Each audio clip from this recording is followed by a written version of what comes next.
Only അല്ലെങ്കിൽ it self ഇതിൽ വരുന്ന മിസ്റ്റേക്സ് ആണ് കേട്ടോ. ഓക്കെ. തന്നെ എന്ന് പറയില്ലേ, അവൻ തന്നെയാണ് അത് ചെയ്തതെന്ന്, അതെങ്ങനെ പറയാ?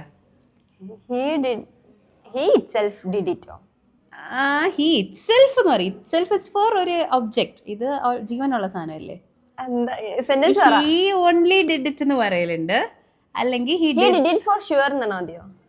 ഹി ഡിഡ് ഇറ്റ് ഹിംസെൽഫ്, അവൻ തന്നെയാണ് ചെയ്തത് കേട്ടോ. അല്ലെങ്കിൽ he is the one who did it, അങ്ങനെ പറയാം. പക്ഷെ better is he did it himself. അല്ലെങ്കിൽ ഹി ഓൺലി ഡിഡ് ഇറ്റ് എന്ന് ഒരിക്കലും പറയാണ്ടിരിക്കാം. ഓക്കെ.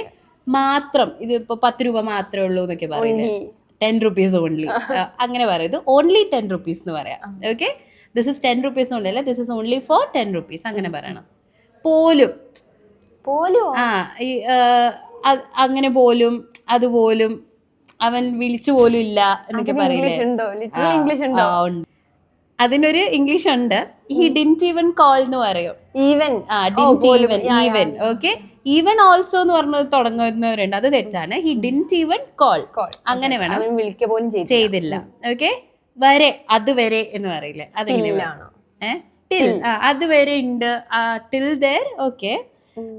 അല്ലെങ്കിൽ അപ് ടു ദേർ ഓൺലി എന്ന് കേട്ടിട്ടുണ്ടോ? തെറ്റാണ്.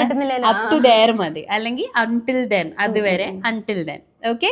ഇതേപോലെ ഇനി എങ്കിലും എന്നെങ്ങനെ ഇംഗ്ലീഷ് പറയാന്നുള്ളത് നിങ്ങൾ താഴെ കമന്റ് ചെയ്യാം.